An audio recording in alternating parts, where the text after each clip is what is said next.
Everyone, and welcome back to the And God Said podcast. I'm your host, Reverend Kimberly Constant, and this podcast is offered in conjunction with a Bible study I teach called Cover to Cover, in which we study every single book of the Bible. And if you'd like to have more information about that, I would love for you to check out my website, KimberlyConstantMinistries.com.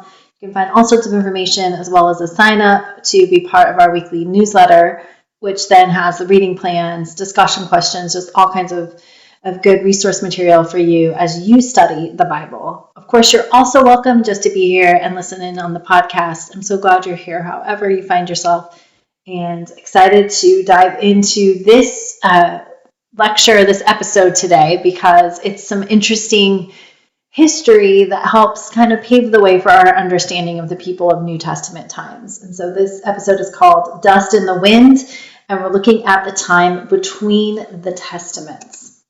So the question is, what happened next? We close out the Old Testament just before 400 BC, and we know that then there are 400 something years before Jesus Christ is born. And so we might wonder, well, what happened? What was going on in that time?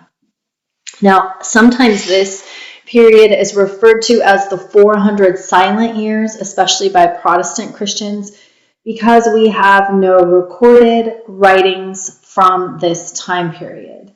But there are writings, and they're called the Apocrypha. They are not included in Protestant Bibles, but we do find them in Orthodox Christian and Roman Catholic Bibles. And I talked about the Apocrypha a little in our opening episode where we just looked at the Bible, kind of an introduction to the Bible. And I'll talk more about them and why they aren't in the Protestant Bible at the end of this episode. So during this time, the social, cultural world of the Jewish people changes dramatically. As you can imagine, 400 years is a lot of time. So we begin with the Persian era, which begins in the time of the Old Testament. So this begins with King Cyrus. Remember, he is the king who issues the decree which allows the people to return to Jerusalem and to rebuild the city and the temple.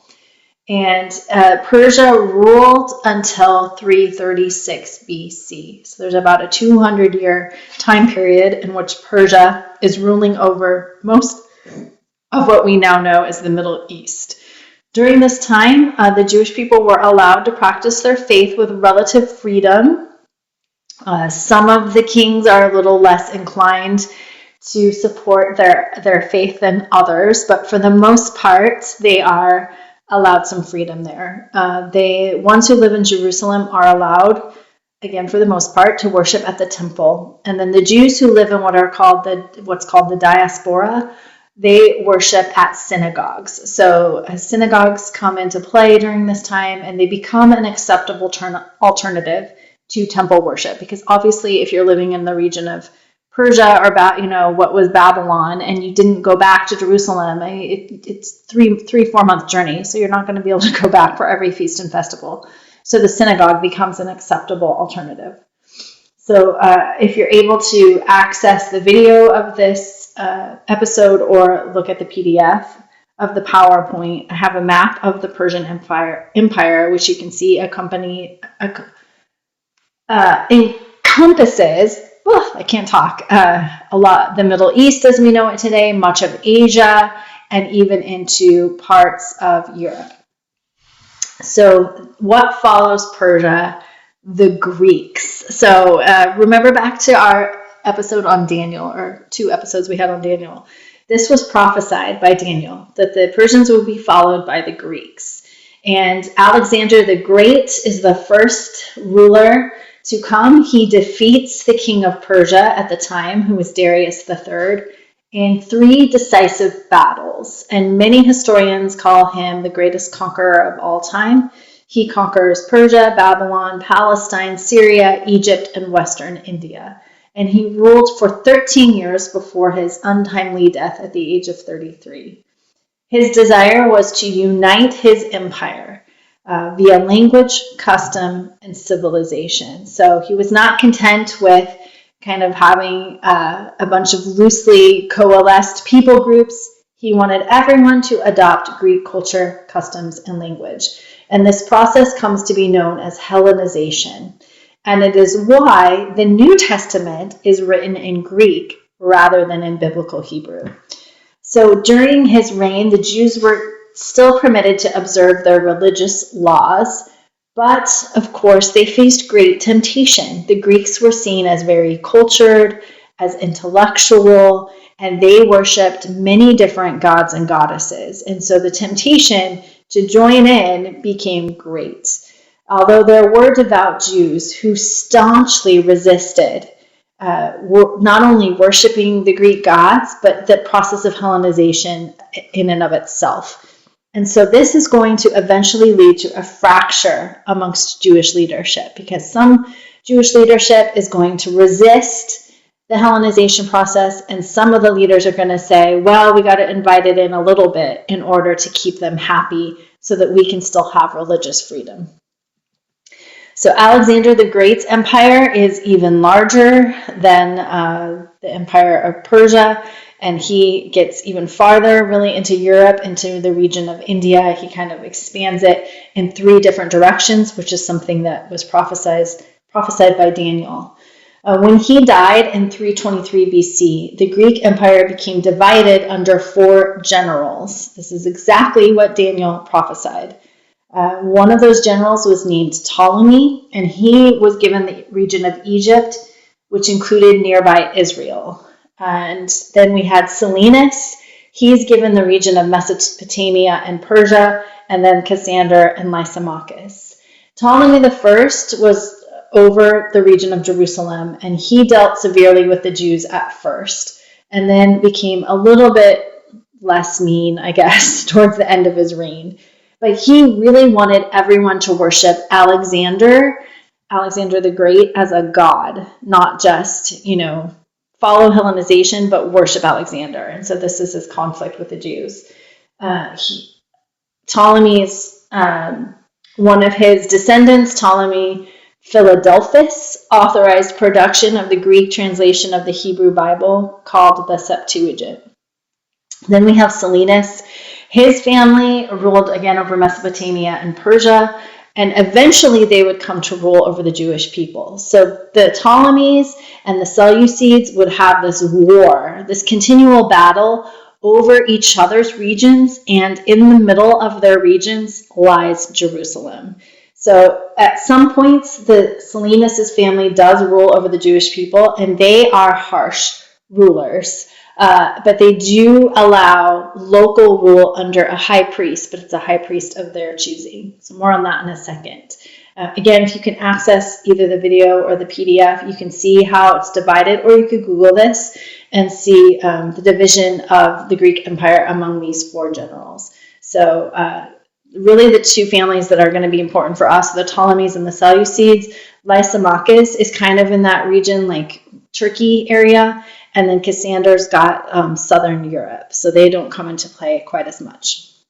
So what follows is, I said, AKA the Real Housewives and Husbands of the Middle East. It is a drama to end all dramas. Daytime TV has nothing on this period of history. So all of it proves Daniel's prophecies to be true. So these 2 families, the Seleucids and the Ptolemies, constantly clash over control of the Holy Land, as I said. For a brief time, they are allies. So Ptolemy II marries off his daughter Berenice to Antiochus II, who was a Seleucid. Often this happened in these times in the ancient Near East, where they would have marriages to solidify political allies. But this didn't hold up. As soon as Ptolemy II died, Antiochus set aside Berenice, and he took back up with his former wife, a Seleucid woman named Laodice. Of course, Laodice was pretty mad that Antiochus had married Berenice to begin with, and she didn't trust him. So she poisoned and killed Antiochus. And she also killed Berenice, Berenice's attendants, and Berenice's son. And then Laodice set up her own son, Seleucus II, on the throne of Syria. This makes Berenice's brother really ticked off. So he's Ptolemy III. So he invades Syria in retaliation. He wins, and the Jewish people come under his rule. Now, the Seleucids were harsh towards the Jews, but like I said, they allowed them to maintain local rules. So what they would do is oversee the appointment of a high priest, but it was a high priest who they had a connection to. So they could kind of rule through like a puppet leader, if you will. So during this time, two Jewish religious parties start to emerge in terms of leadership anyway. We've got the pro-Syrian Hellenizing Jews, and we have the Orthodox Jews. So the Jews that supported the process of Hellenization, they're going to throw their eggs in the basket with the Seleucids. Like, yep, we're going to do whatever it takes to keep them happy and win their favor. And then you have the Orthodox Jews who are like, we don't want any part of this. We don't even want to adopt the Greek language. Like, we want nothing to do with this. And these two groups fight amongst themselves, which leads to even greater instability because now they don't have a united front against all of these Greek generals who are fighting over their regions. So then things get really bad. A ruler named Antiochus IV, who's a Seleucid, comes to power. And this is around 198 to 165 BC. He pretends to form an alliance between the two families, but really it's just a ruse because he wants to continue the feud. So he forms this alliance, but then he tries to conquer the Ptolemies and he invades the region of Egypt, which they had control over. He is defeated, however, and so he retreats back to his territory, which included Jerusalem. And he licks his wounds there. Now, not helping is, again, this feud that is happening between the two leadership parties of the Jewish people. So the Hellenists, these are the people that are in favor of courting the Seleucid, whoever's in charge at the time. They bribe Antiochus IV to have the Orthodox high priest replaced by a pro-Seleucid high priest. And of course, this enrages the Orthodox party because they want nothing to do with Greek life. And eventually it leads to downfall anyway because they kind of invite Antiochus in and he's a really bad guy. So he becomes enraged. He gets just furious and turns on the Jewish people. And so beginning around 171 BC, things get really bad for the Jewish people in Jerusalem. He forbids them from offering sacrifices. He outlawed circumcision. He canceled the observance of Sabbath and the feast days. And he mutilated and destroyed nearly every copy of the Hebrew Bible. But here we think, thank goodness, that not everyone went back to Jerusalem because there are people in other regions outside of Antiochus's reach who would have had copies of the Bible. And that was a good thing. So see, God uses everything. In addition to all these horrible things, Antiochus IV also forced the Jewish people to eat pork, which we know was against their covenant laws, and to sacrifice to idols. He also desecrated the temple. So he set up a statue of Zeus at the altar in the Holy of Holies. And he sacrificed a pig inside the temple. He also reportedly killed, and of course these numbers are rounded, but 80,000 Jews. He imprisoned 40,000 Jewish people and enslaved 40,000 Jewish people. Terrible times for our Jewish friends. And so here again is another picture of what the Greek kingdom looked like during the reign of Antiochus Epiphanes. And you can see that Jerusalem is just right on the edge. It's a prime, well, you can't really see it on the map, but anyway, it's a prime location to launch any kind of campaign against the Ptolemies. So next comes the Maccabean era. So this is called the Maccabean Revolt, and it starts in 167. An elderly priest named Matthias unwittingly begins this revolt against Antiochus IV. There's a Syrian official who comes to his village to try to enforce pagan sacrifice. And Matthias kills one of his fellow Jews who agree to offer this pagan sacrifice. He just becomes enraged and wipes the guy out. He also kills the Syrian official. And then he fled to the mountains with his family. and thousands of faithful Jewish people joined him. And even after Matthias died, his sons continued the revolt. And so under the leadership of Judas Maccabee, they retook Jerusalem, they cleansed the temple, and they restored worship. And this is what is commemorated by Hanukkah.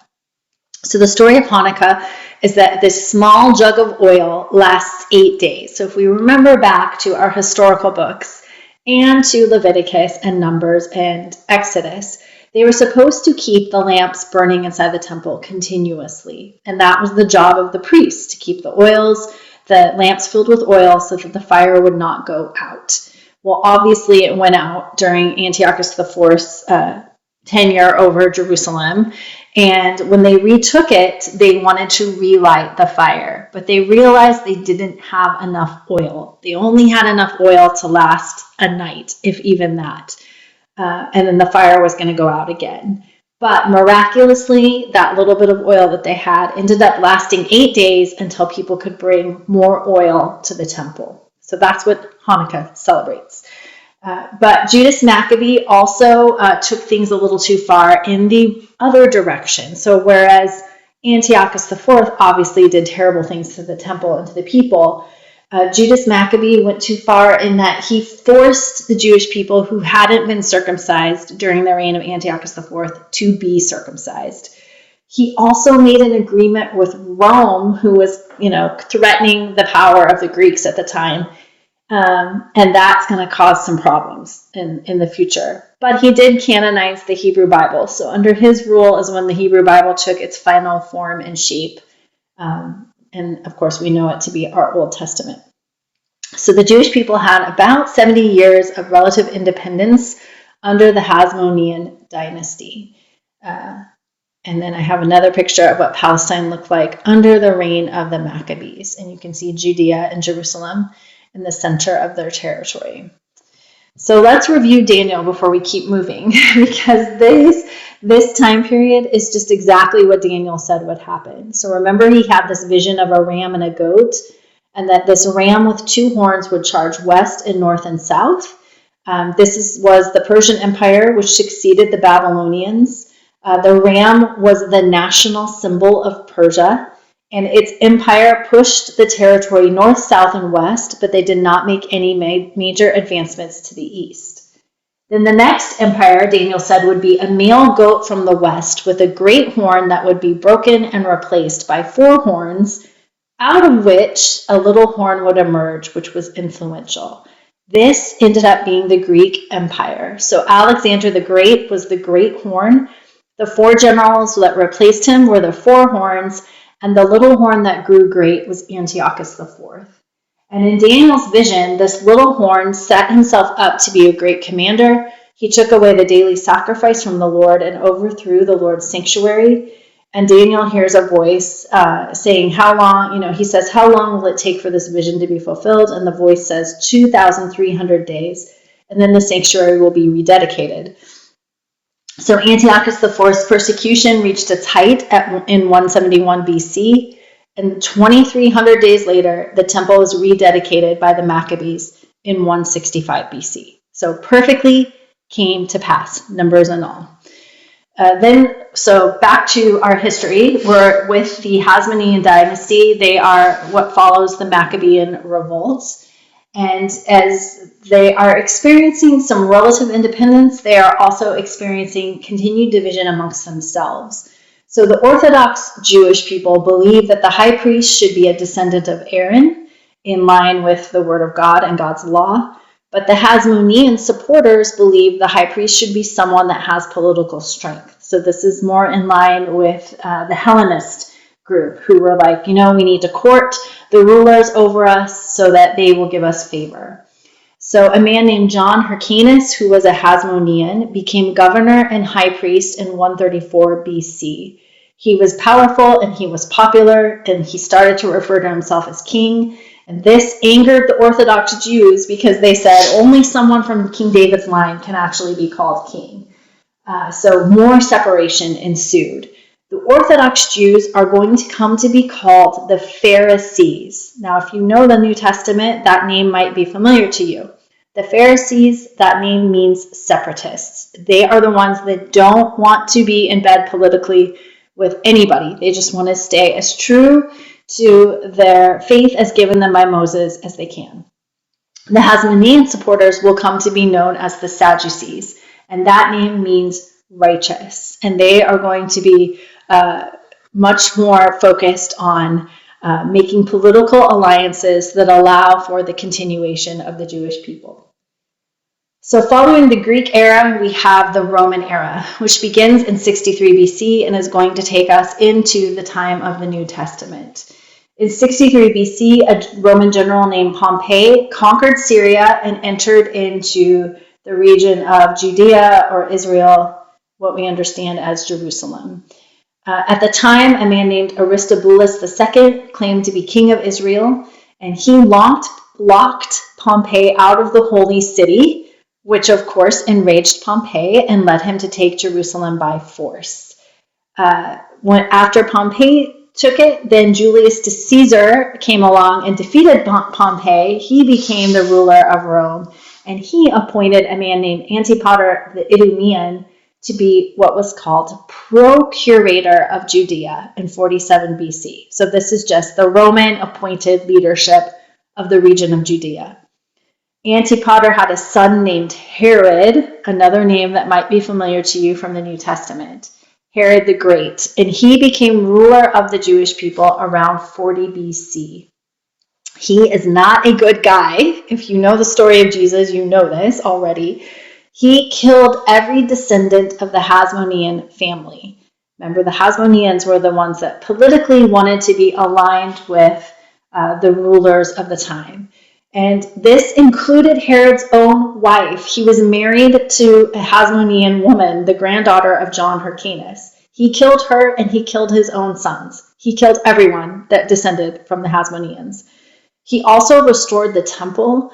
The temple had been not destroyed completely, but had been suffered a lot under all of the fighting and the different rulers who had desecrated it. And so he fixed all that back up and he increased its size. He actually added to the platform of the temple and he added walls around the temple. And actually that's the part of the temple that still exists today. So you might have heard of something called the Western Wall or the Wailing Wall in Jerusalem. It is the remnant of the temple. It's this part that Herod built himself around right just before the time of Jesus. So Roman rule brought some new aspects of life with it. It brought law, which was often enforced, sometimes often, depending on who you were, enforced brutally. It brought a stable government and some systems in place. So things like collecting taxes, building roads. There was some order amongst them that is in some ways going to benefit the people of Jesus' time. They also brought a system of slavery. It's estimated that 5 out of 7 people were slaves in Roman times. And as I said, they brought roads, and this allowed them to connect to their empire, but it's also going to be important for the spread of the Christian faith after Jesus. So this is going to take us right up to Israel at the time of Jesus. And so again, I have a map here. You can Google it as well, just Israel at the time of Jesus in the 1st century AD. And we see several regions, which might sound familiar to you. There's the region of Judea, which encompasses Bethlehem and Jerusalem, Bethany, Hebron, Jericho, some names that are familiar to us. Then there is Samaria. The Samaritans are not friends with the Jewish people. There's a lot of discord there. We'll talk about it in the New Testament. But Samaria separates Judea from the region known as Galilee. And Galilee encompasses Nazareth and most of the places in which Jesus is going to minister. And then to the west of the Jordan River, we have what's known as Decapolis and Perea, which are also going to be areas that we see talked about in the Bible. So the Roman Empire during the 1st century is extensive, encompassing parts of northern Africa, parts of obviously the Middle East, into Europe and the area that we know as Turkey today. So let's talk about the Apocrypha. Why aren't they in the Protestant Bible? Well, first of all, when we say that word Apocrypha, it applies to multiple different books. There's actually New Testament apocryphal books as well that are also not included. But here I'm focusing on 13 apocryphal books from the Old Testament. And they are 1st and 2nd Esdras, Tobit, Judith. There's more of Esther. There's a book called The Wisdom of Solomon. There's more of Jeremiah. It's called The Letter of Jeremiah. More of Daniel. 1st and 2nd Maccabees, where we get a lot of this history that we just talked about. And these are not found in the Hebrew Bible manuscripts.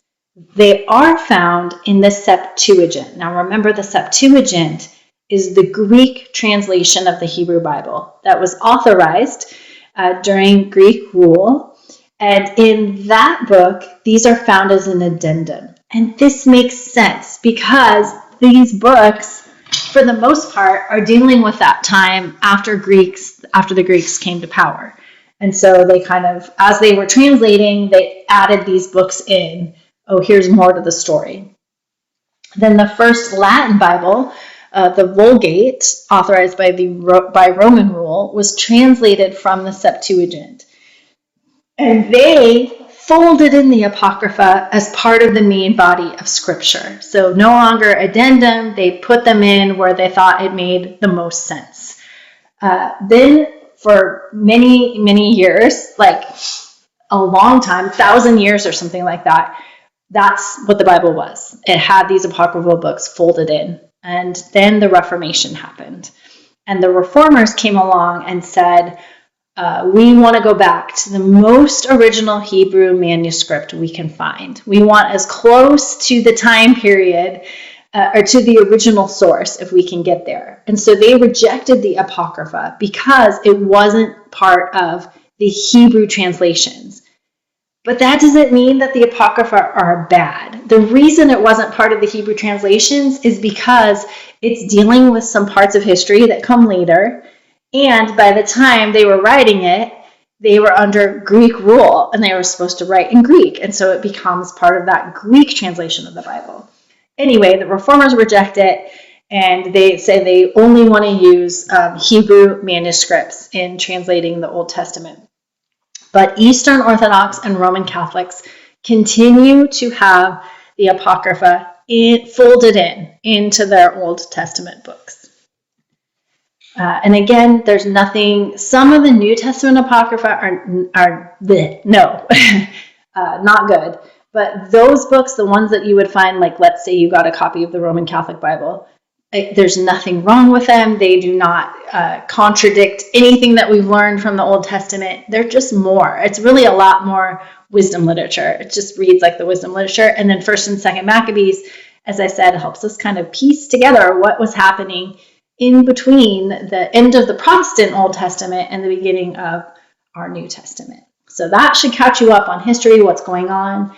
Our next set of episodes, we're going to turn towards the New Testament. So I'm going to have a couple episodes that kind of lay the foundation for what we're going to find, what life was like in the New Testament. And then we will begin our study of the New Testament by looking at the Gospels. So I'm super excited. I hope you are too. And I look forward to next week and diving into those first New Testament Gospels. All right, everyone, take care.